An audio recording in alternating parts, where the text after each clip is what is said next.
Welcome back to episode 5 of The Neutral Site on this beautiful, cold Sunday evening. I'm your host, Ethan H.P. Robertson, with my co-host, Landon Carrico.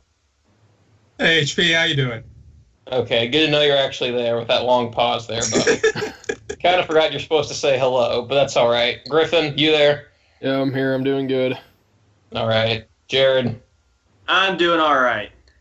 All right. Well, thank God we actually made it through a take without having to redo something or someone doing something stupid. Like last week. If you could see Landon and Griffin on camera right now, you'd be disappointed. But that's beyond the point. That is beyond the point. So this week's episode, we got a little bit of a lighter schedule because there's no more college basketball and the playoffs are very rapidly approaching. So other than the Masters today, really not a ton going on this week. Feet choked. That's all I got to say. What do you mean he choked? He was not back. What did you expect? Hey, we're not talking about the Masters, Buzz. We are not talking about the Masters today. Yeah, I forgot this wasn't the Golf Channel. That being said, I would be remiss if I did not shout out new University of Louisville president, Neely Bendapudi, and I think I did a better job saying her name than the people that hired her during the press conference, so that's something good for going for this show. Maybe he'll be her assistant. Maybe. I think I go to the wrong school for that, but...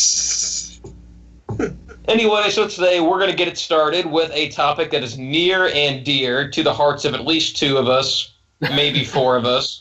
It's very near and dear to the heart of one Griffin Libs. I don't know if it's delusion or what. Something in that category. It's pain. Something, impending doom maybe in that neck of the woods. Yeah. It will cause Griffin and I either to jump for joy or cry in pain for the foreseeable future. I'm going to think it'll be the latter. Anyway. Our first topic of the day is going to be talk very, very near and dear to the hearts of the area, and that is talk about the recruitment of 5-star, top 5 shooting guard from New Albany High School, Romeo Langford. Who? Yeah, right. Who is that guy? Why are we talking about a recruit? Man. This is the level we stoop to, people, talking about recruiting. That's the point we're at on the show. We're talking recruiting. We could be trying to talk about golf, power our way through another college basketball matchup segment though, like we did last week. So it could be worse. Romeo, please go to IU. You will be a hero there, a literal Indiana hero and legend. Well, even though he's probably already a hero to many in Indiana, at least around in New Albany. And he is down to 3 schools: Indiana University, Kansas University, and Vanderbilt. Oh, dang it. Sorry. It's funny that you say Kentucky because he literally they literally released a piece, I think it was a week ago, that he didn't want to go to UK because of Cal's coaching, and that's been my knock on Cal for years. Yeah, Jared. I think Tim had a little something to do with that one. Yeah, Jared, I think that joke went over your head, but that's fine. Well, yeah, IU, Kansas, and Vandy. I want to get your all's takes, pros and cons of each school. Griffin, don't be too much of an IU cheerleader, buddy, but go ahead. I'll let you get it started. Well, pros and cons with IU. One of these lists is longer than the other one, in my eyes at least. No, but the pros of going to Indiana, are pretty obvious, I think. You go to one of his games, and most of the people there are chanting IU, IU, IU at him. And wasn't like that before FBA. Wow. What? Okay. Wow. Sorry, I'm bitter. I'm bitter. What's wrong with you? Well, maybe your school shouldn't 3 cheat. months later, so bitter. This man literally got a shirt that has the score of the 2013 title game, and I may or may not have seen him wearing it earlier. Okay, that is funny as heck, though. I think it's a good shirt. That shirt was hilarious. That is the definition of not letting something go. Folks, oh my gosh, don't even talk about Butler fans. Your best shot ever is a miss. So talk about letting things go. But anyway, that shirt is hilarious. We need to put it up on the site when we can. It for all the folks at home. It's literally a picture that says, "What's it say, HP?" We know the score. Yeah, we know the score, and it's hilarious. But anyway, Griff, keep going with your list on IU's strengths and weaknesses. So yeah, the pro, he would be a hero. I mean, Indiana fans have wanted him for a long, long time because after many, many years of Tom Crean refusing to recruit the state of Indiana for some reason. I don't know. I think he was just bad at it. Or that's true. But other pros, he would be the go-to guy right away, even with Juwan Morgan coming back. I think that's something that Indiana can offer that Kansas and Vanderbilt can't with the talent. I don't know about Vanderbilt. They can definitely offer that over Kansas, though. Wait, you don't. What? Wait, what was that point, If you don't think they have enough talent? I think Indiana can offer him a bigger role than Kansas or Vanderbilt can. I totally agree with that. Completely agree. Kansas, even though they lost Vic and Mikhailu and Malik Newman, they still have Quentin Grimes coming in. They have a couple guys who redshirted last year who are going to step in and play. Right. Anyway, keep on moving. Archie, I think, he's not yet the best coach but of the three. Bill Self is obviously still better than him, but I think his system fits Romeo really well. It's really guard-oriented. It's up and down when it has to be. And I think that translates well for Romeo. And then Griffin, go ahead. Oh, go ahead. Let me ask you this. Okay. What do you say to the people that say, for a weakness, IU hasn't been a big NBA producer in the last few years, so that hurts his case going to IU? I don't think it's IU as a program. It's it's. Why wouldn't somebody care about that? Archie's never sent anyone to the NBA unless you count Kosta Antetokounmpo. But I think that one's name value. That was kind of the point I was leading into. His staff, Ed Schilling. Yes. He came from UCLA, and even in high school, he coached guys like Yogi Ferrell and Trevon Blewett at Park Tudor, and then he goes over to UCLA and coaches guys like Alonzo. Recruited Chris Wills, even though he didn't coach him.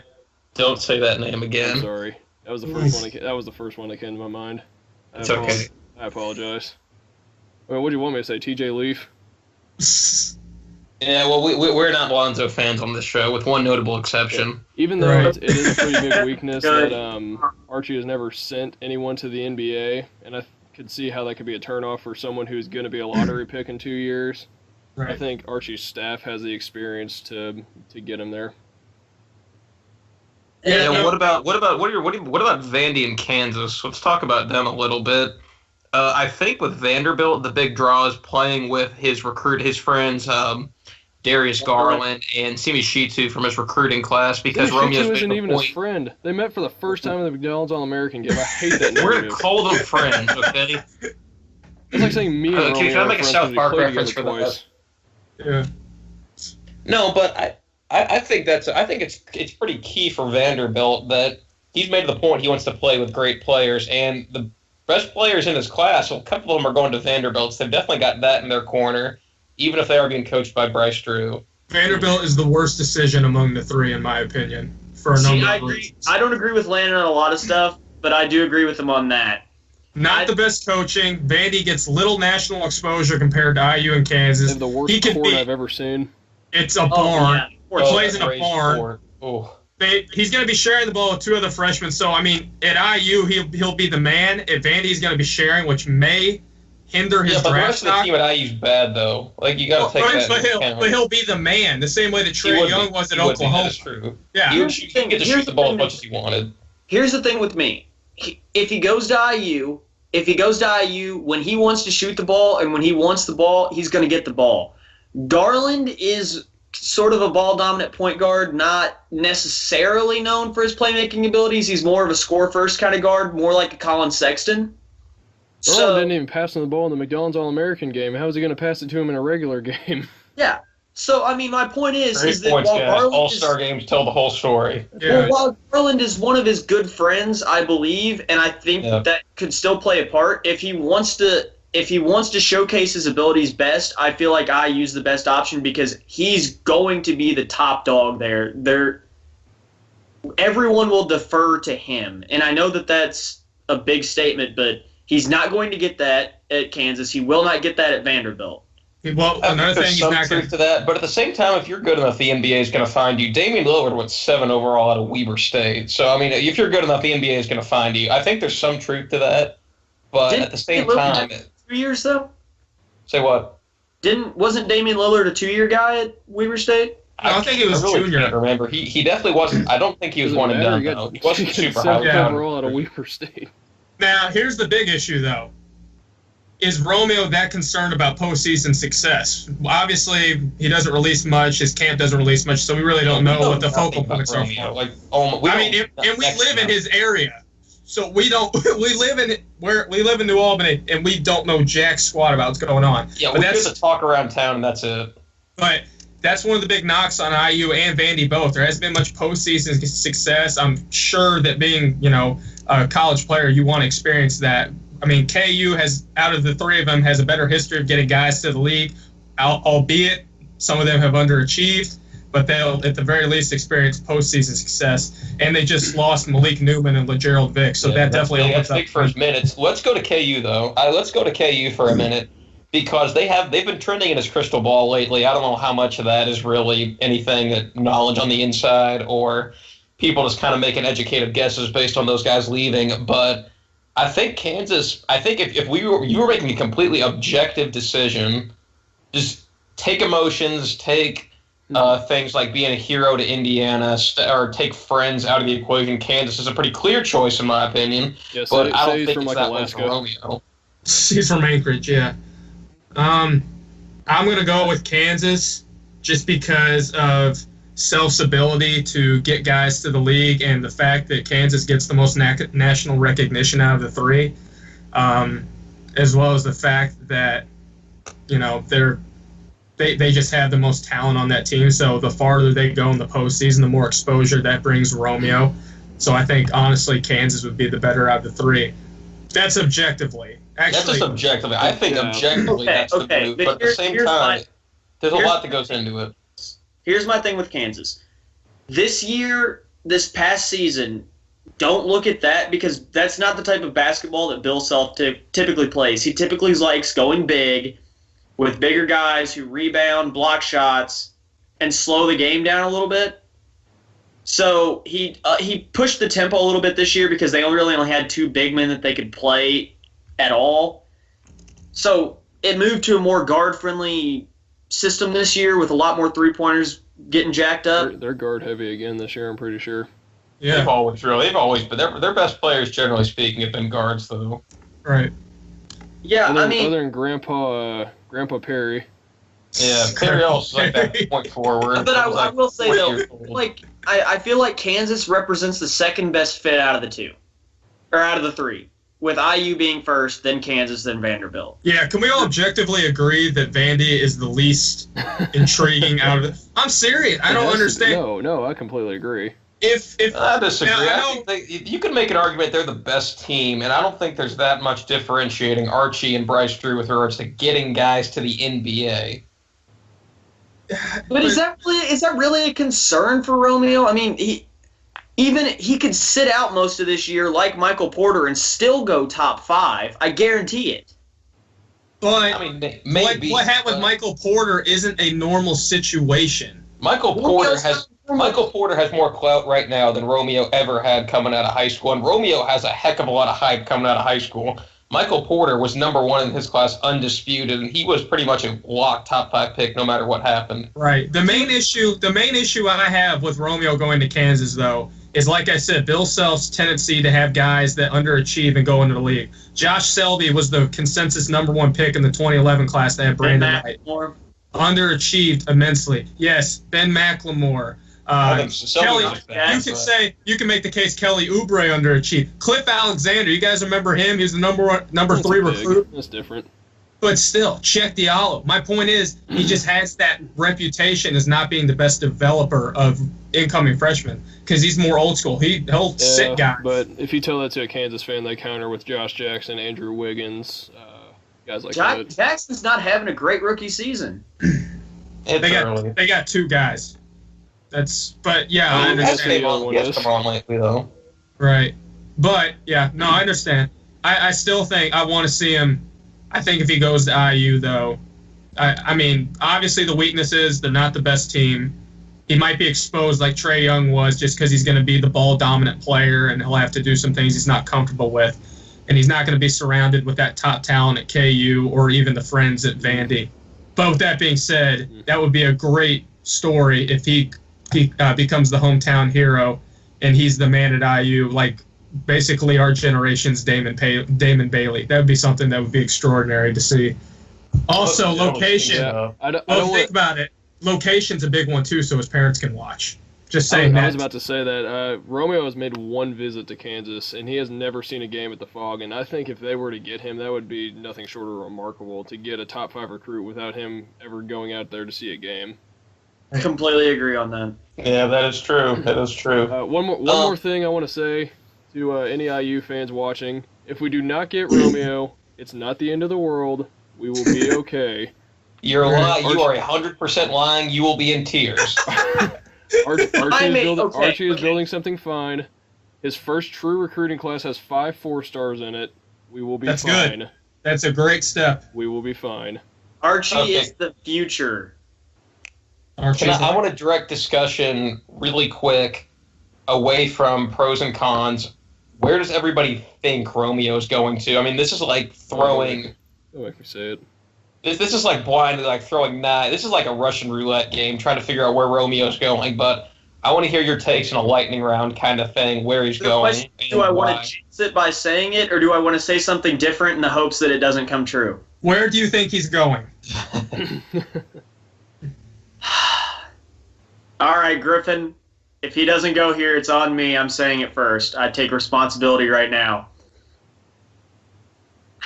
Spit it out, come on. The Hoosiers, baby. Why? Griffin, where do you think? Why?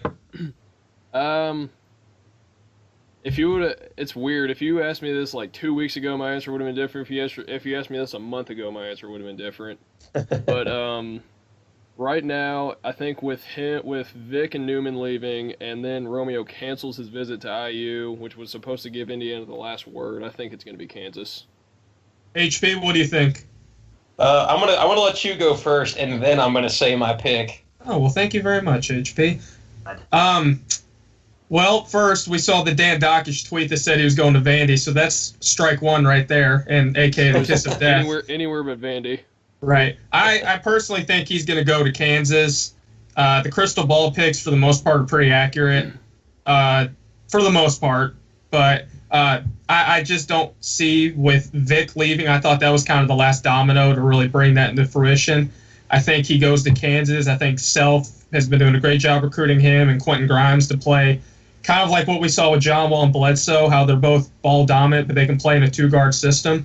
But I don't be surprised if Vandy picks him up due to the fact that he's best friends with Garland and that they've got a good amount of talent coming in. Wow, so you've got IU at third in this one. I want him to go to IU, but canceling the visit's not a good sign.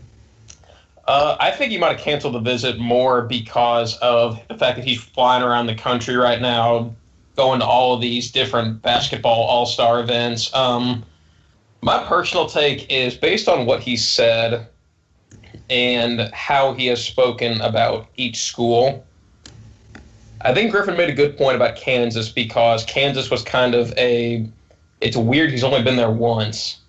And Bill Self has not recruited them as hard as the other two, but at the same time, Kansas sells itself a lot more than the other two.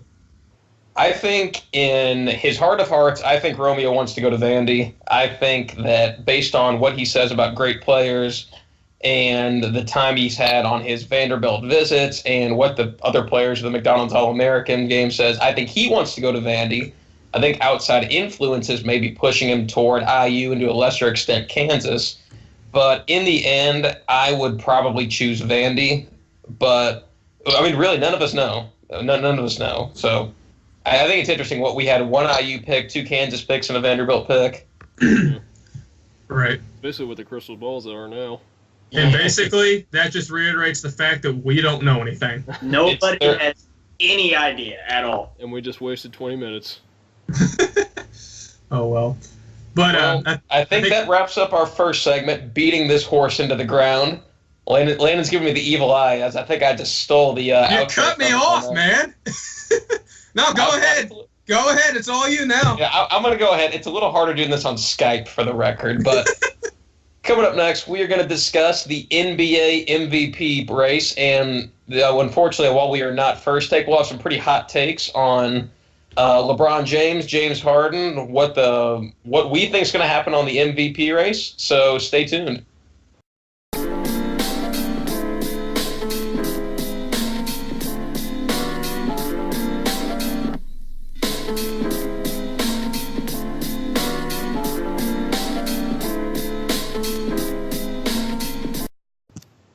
And welcome back to the neutral site. For our second segment, we are here to break down the MVP race in the NBA and how we believe that's going to shake out as the final week of the season is upon us. And so I guess we'll just jump right into it. Jared, who you got and why? Okay, let me preface this by saying, if you ever pick anyone but LeBron James for an MVP, you do not watch the NBA. And here's my entire argument laid out right here. I don't care about his stats. I don't care about Harden's stats, because those are the two guys it's going to come down to. If you take LeBron off of the Cavaliers, what are they? They are a bottom feeder in the East. I don't think they're any better than the Brooklyn Nets. That's a terrible take. That is awful. So, that team. And this is why we saved the best for last. Okay, so go ahead. Can I jump in here really quick? My God, Jared. Hold on. Just a second. With LeBron on that team, LeBron is so good that not only does he take these mediocre teams all the way to the finals. They're mediocre this year. After year after year. In 6 weeks. In 6 weeks. What are we going to be talking about when LeBron's in the Eastern Conference Finals and he hasn't lost a game yet with the Cavs? The East is terrible. So you're Wait a minute. you're basing your MVP vote off of what he's done in the past and what you think he's going to do in the future. You think that Cavs team is going to go undefeated in the playoffs up until the ECF? You, my friend, are crazy. Newsflash, the Cavs are fourth in a terrible East. You guys are going to say the East is terrible, but It is terrible. It is terrible, and I'm a Miami fan. No, there's been the best player in the history of the NBA. Yes, Michael Jordan? Better than Jordan. He is better than Jordan. Oh, gosh. He has been terrorizing the East for 15 years now, and he is having his best season at age 33. Now, you give me one reason why he should not win MVP for this with this HP, I'll take it. I got it, HP. You can do the regular stats. I'll do the advanced stats. No, you can back up what I don't have. Okay, Jared. Jared, if you stop talking, I can take this one. Okay, for example, Harden is leading the league in scoring for points a game at 30.6. For all those who point out that LeBron has scored more, he's also played 9 less games. He's also third in the league with 9.1 assists. Harden is on pace to become only the 4th player in league history to average at least 30 points and 9 assists per season. The only 3 other players that have done that, Russell Westbrook, Tiny Archibald, Oscar Robertson. 2 of those 3 guys won an MVP in that same year. And according to Basketball Reference, there have been 6 previous seasons in which a player averaged at least 31 points per game with an effective field goal percentage higher than 54. The only time somebody didn't win MVP was Jordan in 88, 89, 89, 90. That for each time somebody's done that, it's been 4 MVPs. Harden also joined Abdul-Jabbar and Wilt Chamberlain this year as the only players in NBA history to score at least 20 points in the first 35 games of a season. Harden also has the highest PER in the league at 29.9, a point higher than LeBron James. So who's been more efficient? He also leads the league in offensive win shares and is top 15 in defensive win shares, something that LeBron is not a part of, if you want to talk about him being the defensive megastar that he's supposed to be.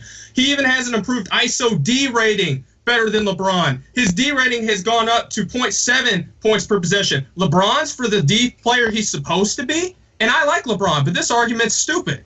It is at 1 point per possession. James Harden is beating LeBron in a defensive category, for God's sake. And for all the people that say LeBron changes the outcome of games, which he does, I'll give you that, Harden's plus-minus this year is better than LeBron's at 10.8 to 9.7. And let's face it, too. No, I'm not done. You got my points in after Landon's done. Keep going. The Cavs have been mired in mediocrity this season, which we all know hurts an MVP's chances.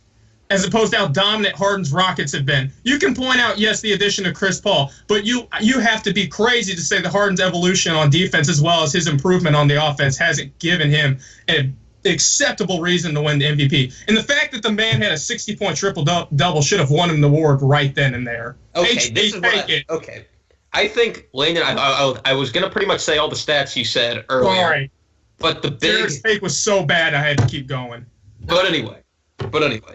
I think the big thing for me, besides those advanced stats, where Harden is clearly better than LeBron, and it's not close. But besides that, the fact that his Rockets are the best team in the NBA, and it's not close. And he doesn't have 4 All-Stars on that game. He's got Chris Paul, and he's got some good role players around him, and they are the best team in the NBA right now. And I mean, and LeBron, the Cavs have been mediocre. LeBron hasn't been leading them to victory. That's good. But go ahead, Jared. Counter that one. I'm gonna. And I got to counter from his counter. I'm gonna jump on that real quick. You go back to 2005 and 2006 or 2006-07. I can't remember. What was Steve Nash really the best basketball player in the world those 2 years? No. Why was he the MVP? It's because he was the best player on the best team in the league, and that's why. He had great stats too to back it up. They're not. This award is not. It's not who's the best player in the world. It's going to who has the best season. Yeah, it's not the best player. There's a reason. If it was the best player, Michael Jordan would have won it every year up until 1998 when he had retired. Here's what I have to say about that. I usually hate the best player on best team argument because a lot of the times that's not the best player in the league and that person didn't necessarily have the best season. But I think it fits for this one because of the fact that LeBron put this team together on his own. He was the GM of his team. And when you do that, you lose the right to complain about your team not being good enough because you screwed it up in the first place. Okay, Yep. 2 things. Can I say 2 things? Sure. No. First, who is the most valuable player, all things aside, in the league right now? That's not a different take. You literally just said that. Split everyone up. There are no teams. Who is the best player who will contribute to your team the most on a night-to-night basis in the NBA right now? James Harden. Apparently James Harden, he's got the higher PER, Jared. LeBron James is the best player in the world, but he has not had the best season. This is a award for this season.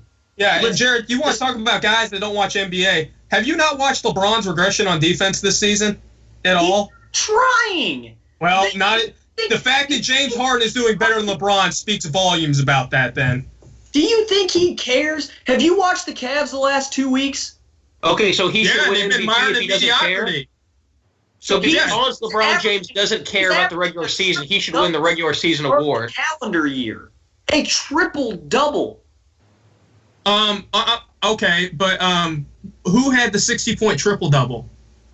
That's one game. Who's winning games? One game. Tell me that. Who's winning games? Who's winning games? Who? You want to know something? LeBron hasn't done?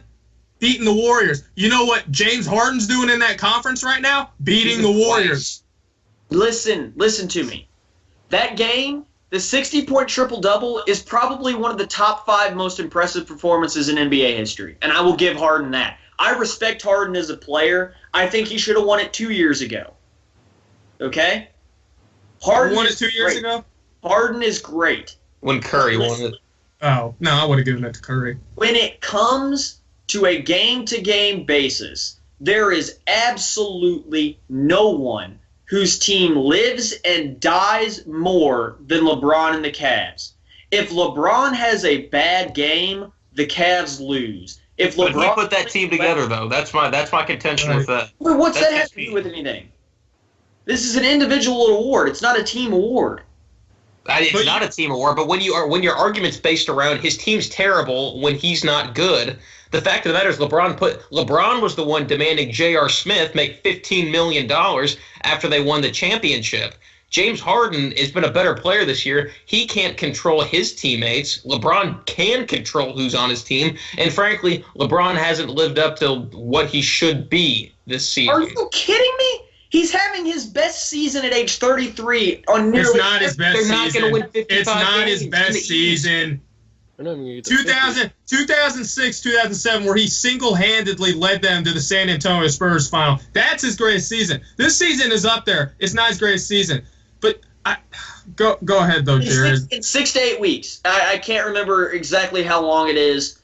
But at the end of the Eastern Conference Finals, when LeBron has dragged this just mediocre that he put together, that he decided to sign. Finals, when he's dragged them to the finals, maybe losing 1, maybe 2 games, because the Raptors are collapsing. The Raptors so based on that, we give the MVP to LeBron James because of what you think he's going to do in the playoffs. Yeah, I forgot Steve Nash won it because he went to the finals the 2 years in a row he won it. LeBron, because there's not a more valuable player in the league. There's no one. James Harden.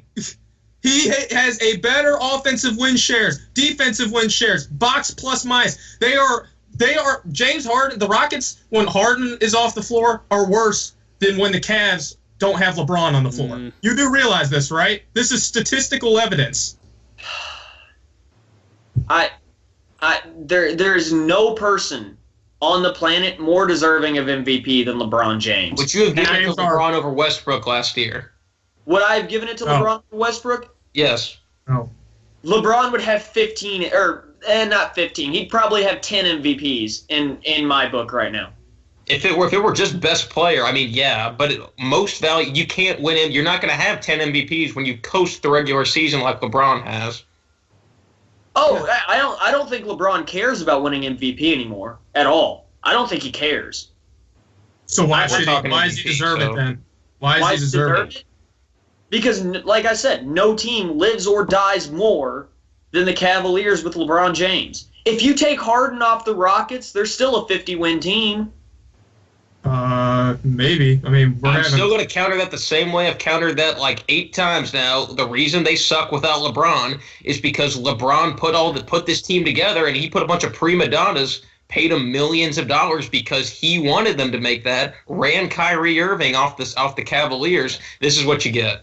You don't think a team, though, of Jordan Clarkson, Rodney Hood, Larry Nance Jr., think that Kevin Love, you don't think that team could make the playoffs?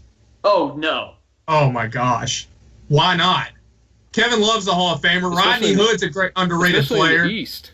In the East? East is terrible. I mean... You think they could be the Pistons for the 8th seed? Bucks.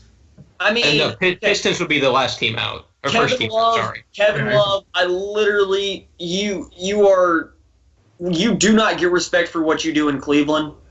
But when you were in Minnesota and you were the undisputed star... You couldn't drag them to the playoffs, and admittedly, this Cavs team is probably a little West. The Timberwolves didn't have anybody besides Kevin Love. This team has Clarkson, Nance Jr., Rodney Hood. They have talent. I'm a Lakers fan. Jordan Clarkson cannot play defense if you literally stuck him in a box 2 foot wide and told him to stop the guy in front of him. But he still is an offensive threat, is he not? Every once in a while, he gets going, and he'll put up 25, and the next game, he'll drop 6. Is he better than Derrick Rose or Iman Shumpert? Yes. Yeah, better than Iman. I don't think D. Rose was a great system fit in Cleveland. Okay. Rodney Hood, better than J.R. Smith or somebody like Jay Crowder? Yes. J.R. Smith, when he actually cares, is better than Rodney Hood, but... This team the Cavs have would make the playoffs. The Rockets team, while they would make the playoffs, would not be beating the Warriors without James Harden. And they wouldn't be the best team in basketball. Absolutely, Griff. It's not even, no. I mean, even advanced stats prove this. This Cavs team without LeBron would be lucky to win 35, 36 games. What? Without Harden. In the East? The Rockets without Harden, maybe, or I'd say they're still probably a 50-win team because Chris Paul's that good. And so Chris Paul's been injured all year. Chris Paul's been injured all year. So what's your point? Maybe that takes so many games off too. I'm telling you, the LeBron MVP debate is not a debate. LeBron's the best player in the world. He's the most valuable player to his team. He's the most valuable player in the league, and I'll argue that point until he is no longer the best player in the world.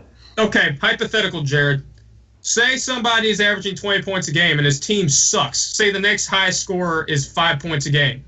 But then there's a player from another team that averages 22 and a little bit higher in a lot of stats, but his team's really good. You're telling me the guy on the team that sucks, that averages more points than more than everybody else, should win the MVP? No. That is LeBron right now.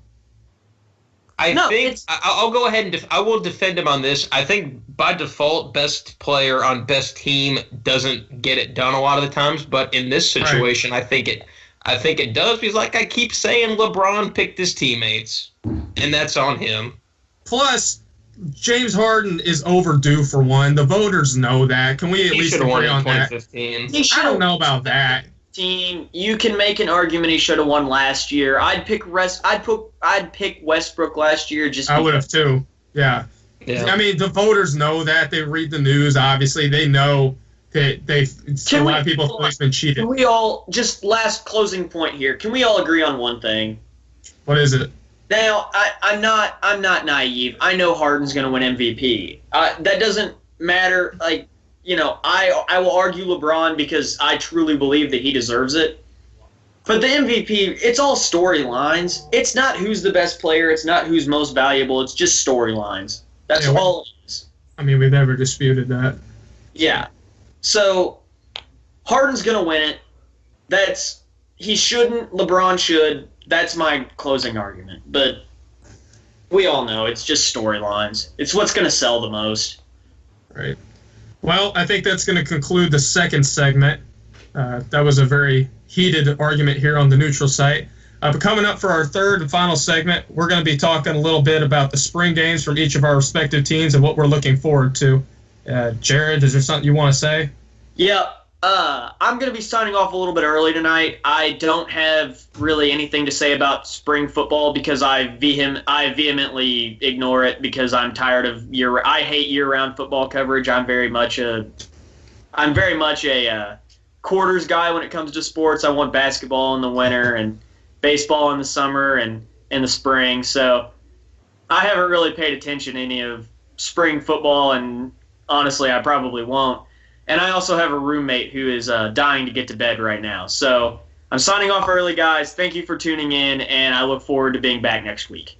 Thank you, J-Rod, and we will see you all on the other side of the break.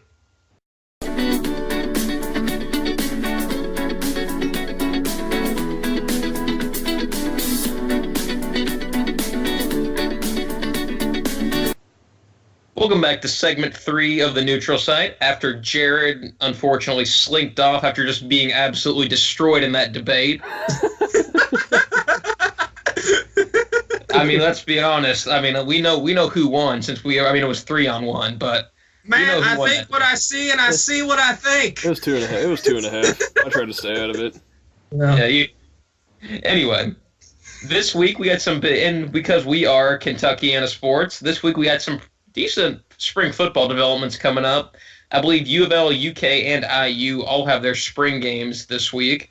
And I think we're going to go ahead and get it started with Griffin, Landon, and I are going to start talking about IU and what we are looking for in the spring game. So take it away for a sec, Griff.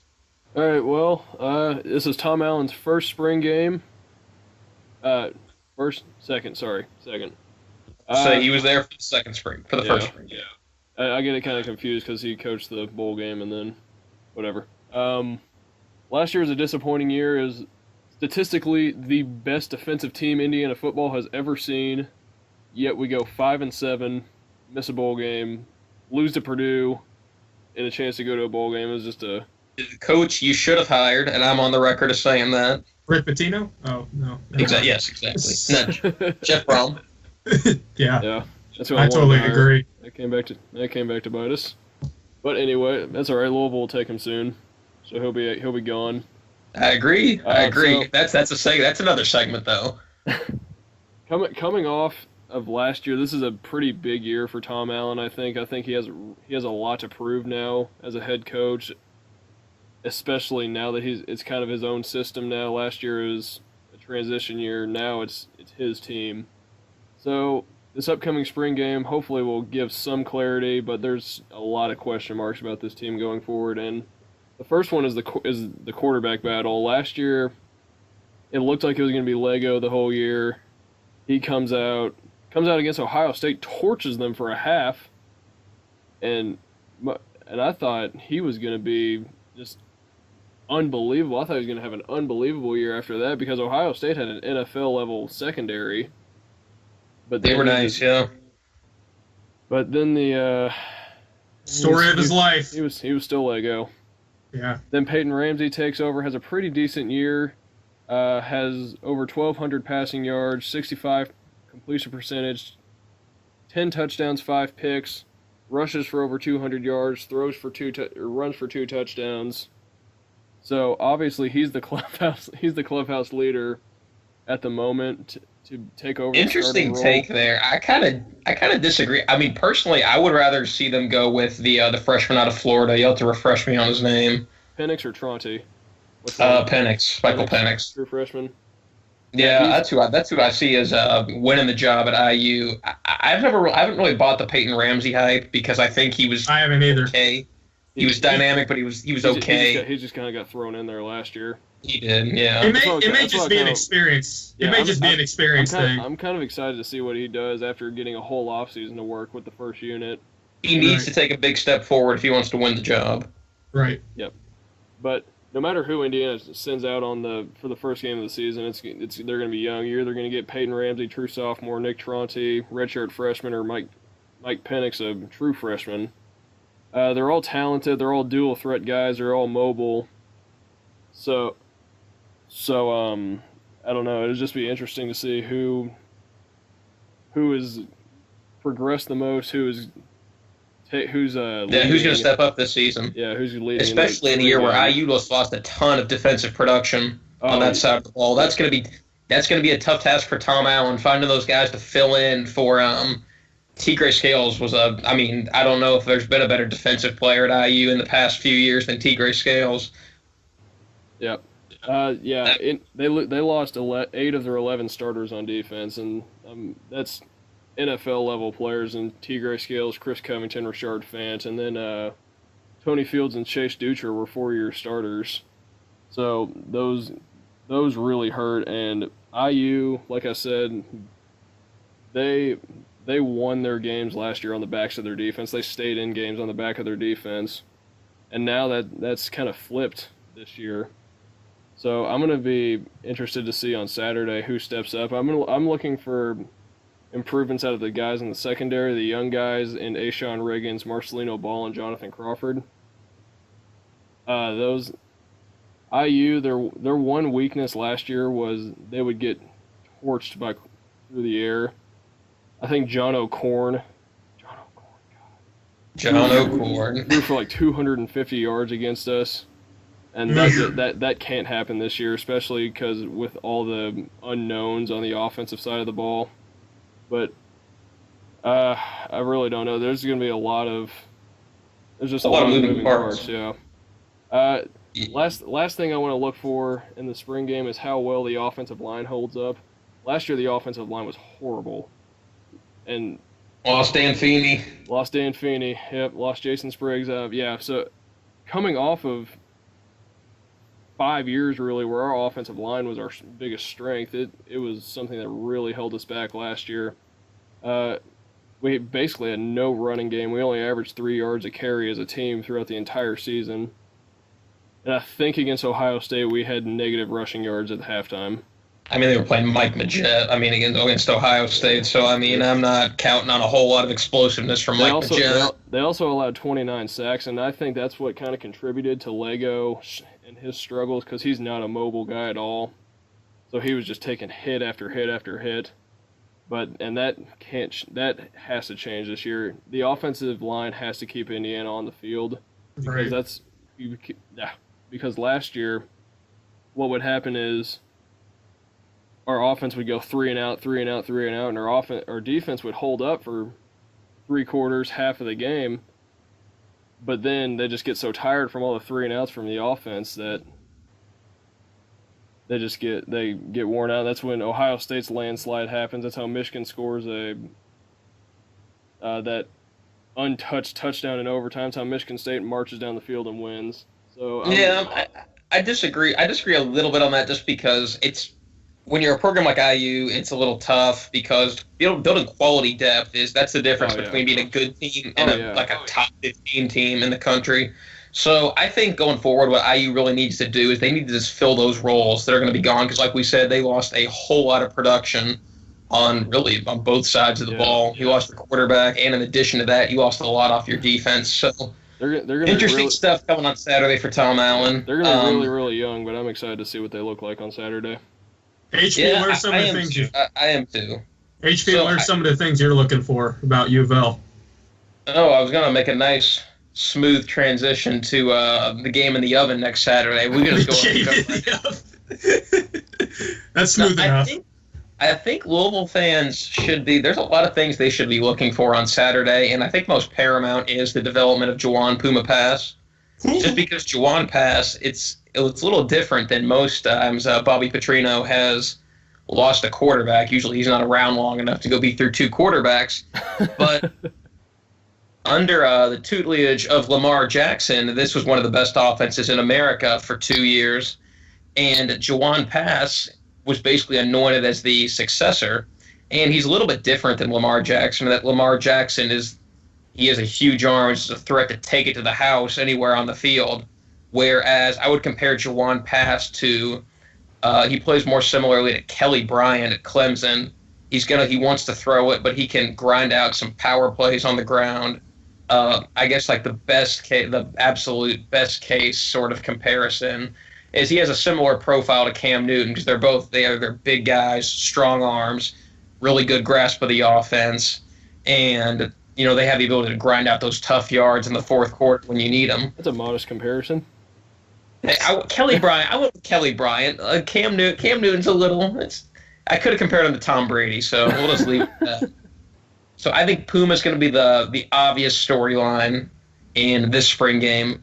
One of the other big storylines I'm looking for is the young newcomers on defense, because you look at some of the guys. Louisville brought in a great recruiting class this year. I believe it was top 25, but I could be wrong on that. Either top 25 or top 30. And what they really focused on during this recruiting class was defensive linemen. That was a huge, huge priority for this class. They brought in some big-time players, Jarrett Jackson, Deji Dumerville-Jean, who is actually Elvis Dumerville's nephew, big 400-pound defensive tackle. Whoa. Wow. 400 pounds? He's a large man, just about 400. Wow. You got other guys, Alan Love, the defensive tackle, Thurman Geathers, the third, and more of your pass rusher kind of defensive end, and a few others, and not including JUCO transfer Mike Boykin. He'll be a big one to watch in this upcoming season. But what Louisville has really, really been kind of struggling with since Charlie Strong got them back on that winning trajectory is building that quality depth. In my opinion, the biggest difference between Clemson and Louisville is that Louisville can match up with the skill players. And Louisville, really, they can match up in the secondary and they can match up with linebackers. But the one place they can't seem to beat Clemson is their offensive line isn't as good as Clemson's offensive line. And their defensive lines, Clemson's just in another stratosphere from Louisville. Nobody's really in the same category as Clemson. So really, these are the type of guys, these are big, athletic players. Some of them like Dumerville. Dumerville's going to be more of a project. But guys like Mike Boykin, Alan Love, those are going to be guys to watch in this upcoming season who you're going to want to look. And Jared Goldwire, that's another JUCO player that they're ready to contribute instantly for Louisville. Those big guys, those big, strong, athletic defensive linemen, those are the kind of players that you're going to need a lot of production from in this upcoming season if Louisville wants to keep things where they were during the Lamar Jackson era. So there's not to get into the Bobby Petrino segment. We don't we don't need want to be here all the day. Bobby Petrino segment. We'll save that one for summer. But Bobby there's a little more on the line this season for Bobby Petrino than there's been on the past. So he was fortunate that a couple guys came back, and wide receiver Jalen Smith, the big man that went for almost 1,000 yards through the air, and Lucius McNeil, the guard who expected to leave in the offseason. So I'm interested to see what they're gonna look like during the spring game. Peter Sherman needs to have a better year this year because they can't afford to have Lamar. There's no Lamar Jackson to score 60 bail them points on out. teams. Peter Sherman's gone, buddy. Oh, Peterson. Who is it now? Brian Van Gorder. Okay. Whoever he is, he's probably better than Peter Sherman. Yeah. Okay, yeah. I think Landon, great I think transition to Landon the would be next better point than I was Peter going to Sherman. make. Because I think a lot of people will be interested to see what Brian Van Gorder's defense looks like, because I think one of the funniest things, not really funny, but interesting quote from Petrino earlier in the year, I believe it was after they lost to NC State. I think Louisville had the ball like twice in the third quarter. And he said to the press, well, we can't score if NC State's driving the ball down the field for 12 minutes out of the quarter, and we can't stop them. So that was a pretty direct shot at Peter Sherman there, but as thinly veiled as I've ever seen. Van Gorder's not going to do much for you guys. I'm sorry. He was the D fan. I think what the reason Van Gorder is on this staff is because Petrino wants someone more similar to Todd Grantham, because Bobby Petrino's trying to win games 70-56. He's not like Charlie Strong, who's trying to make you grind out every inch. He's following the Kevin Wilson path. Yeah, we're not out here trying to make other teams want to quit playing football on the offensive side of the ball. I'm just giving you a heads up. Van Gorder got terminated 4 games into the year for 2016. Just a heads up. I will say, I've heard people say that Notre Dame has trouble recruiting to the defensive side of the ball because of their academic standards, because for some reason Brian Kelly struggled. That's the one knock I have on Kelly. He hasn't been able to get top tier recruiting in. But we can talk about that in a bit. That's a Bobby Petrino segment take. But back to what I was saying really quick. I think Van Gorder, people are going to want to see a more aggressive defense, a lot more blitzing. Even if they score, make them score quick, turn them over, go 3 and out. I think honestly, just that stylistic change, that'll make a big difference for Louisville this year. So that's just my thoughts. I don't know what you all think about UofL, what you're looking for this season, or if you want to move on to Kentucky, we can do that too. So I can say this. I think it's going to be interesting seeing if Juwan Pass is a pocket pat, if he can play comfortable in the pocket like Lamar was, or if he's going to be more of a scrambler in his first year. I wouldn't say he's really a runner. I mean, he's going to run that read option play some, but I think he's definitely. But he's a dual threat. I'm meaning like which tendency is he going to prefer in his first 4 games? Okay, that's interesting. And it'll be interesting. Right. He gets Alabama to start the year, so it's going to be a nice ease in. Well, at least you have a season to look forward to. Speaking of that, don't have a season to look forward to. Let's go to Kentucky. Or rewind Indiana. Or redo Indiana. Yeah. Yeah. So the 3 main things I'm looking at, for one, who's going to replace Steven Johnson? He was inconsistent, but he kind of had the most consistency as a UK quarterback since Mike Hartline left 8 years ago. I think you'll give him a lot of crap because he was playing really hurt at the end of the year. Like, I think he had... no. He was tough. I'll give him that. I mean, we were going to have to replace a respectable 59.8 completion percentage, 2,305 yards, and a heavy run offense with Benny Snell Jr., as well as 10 touchdowns and a 127.7 passer rating. The main competition right now is going to be between JUCO transfer Terry Wilson. Touchdown Terry. Actually, he was the number 1 ranked JUCO quarterback in the country by 24/7, as well as a bunch of other sites. So was Lego. Was he really? Yep. God, yes, he was, at Plano East. And sophomore Gunnar Hoke, who's been a favorite on the staff now for the last couple of years, obviously. But for some reason, he was behind Barker and Johnson on the ladder last. Yeah. Do you think this is like a loser leaves town situation where whoever doesn't win the job is going to transfer? No, because Wilson's a JUCO. I think if Hoke doesn't win it, he'll transfer out. I think so too. Yeah. But I think Wilson's going to win it just because he has the better, just that experience playing. Yeah. I mean, this was a huge get for UK because they need somebody that can complement Benny Snell Jr. God's sake, Stoops was trying to play like without a quarterback last year. I know. Right, well, I think if Stoops had it his way, they'd have Benny Snell just run the Wildcat every play. I mean, what a weird. I gotta say, better than anything else. Back when they had like Neil Brown, Randy Sanders, and all those guys on offense, back in like when he first took the job, like they were air raid. No, they threw the ball like 50 times, and now They try to play without a quarterback. That's a common misconception though. They weren't really an air raid. They threw the ball a ton, but there wasn't much vertical passing. That's what drove Neil Brown out of Lexington. He promised when he came in, we're gonna be like with Hal Mummy and back when like the early Rich Brook days, the fat cat Jared Lorenzen throwing the ball 60 times deep, and they did. They were short, intermediate West Coast pass style offenses. Mm-hmm. What else are you looking for outside the quarterback position? Secondary is a big one. You know the old phrase. I was going to talk about that too. You know the old phrase, experience is key. Not if you're a UK secondary. That team was mostly compiled of sophomores, juniors, and some seniors, and that defense allowed more than 251 passing yards per game in 2017. They were terrible.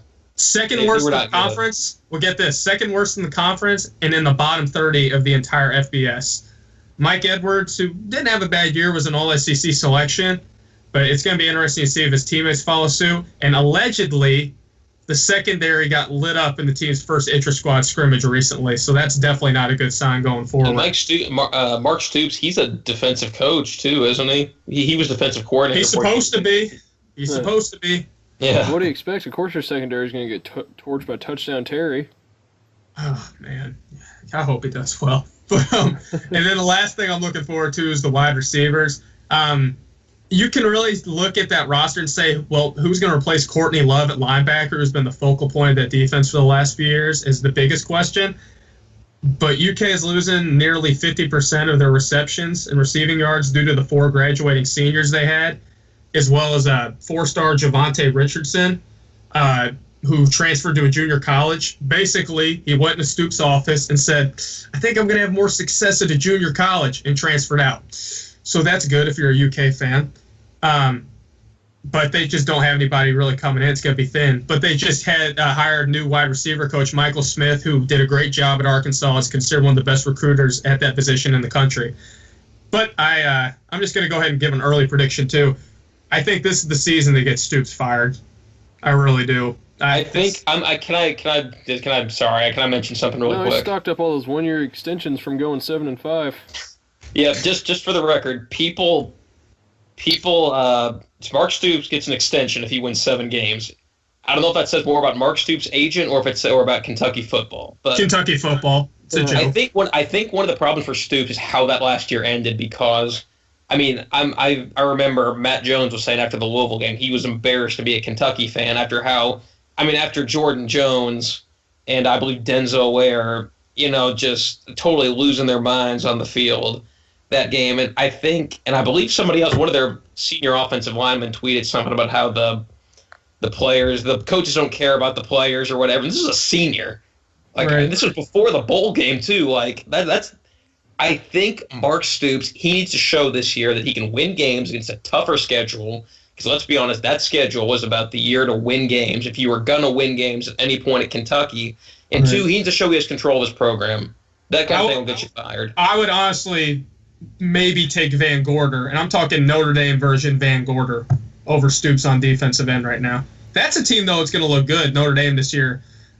Defense is going to be a main issue because they just lost Mike Elko, who did an amazing job on the defensive side, but he's gone. So it's going to be interesting there. Off the top of my head, the QB situation, Jared had the audacity to say that Brandon Wimbush was going to be the first sure quarterback. That is not true at all. Brandon Wimbush had a 49.5 completion percentage last year, was pulled from multiple games, including the Miami game. Off the top of my head, I can remember. Ian Book did an amazing job against North Carolina when Wimbush got pulled, and in the Citrus Bowl versus LSU. And then Phil Jurkovic, who's the highest recruit. Jurkovic. That's his actual name. Peter Jurk. Peter Jurk. Kelly has been lauding him in practice the last few weeks, and he was 4-star coming in. They have another 4-star coming in, but he hasn't gotten the same reps, let alone the lauding that Jurkovic has got. So it's going to be interesting. Don't be surprised if Wimbush is not the starting quarterback by September. And then, obviously, we all know about this because we've been following the NFL draft. The biggest issue for Notre Dame is going to be the offensive line. You lost Quentin Nelson and Mike McGlinchey, who are both first-round picks. The good news is the replacements, the supposed replacements, are solid veterans such as fifth-year senior Sam Mustapher. And like I said, I watched Notre Dame football, and he stepped in when he needed to. And hopefully he can show his worth as well as the other linemen replacing McGlinchey and Nelson in the spring. They actually, guys, I kid you not, this might be the year, though, they make a push for the college football playoff just because they have an easier schedule, but they're not losing as many playmakers outside Josh Adams and their line. So it's going to be interesting, but that's a team I would look forward to. Yeah, I think this season, between all four of these teams, I think this year is probably going to be a step back for most of them.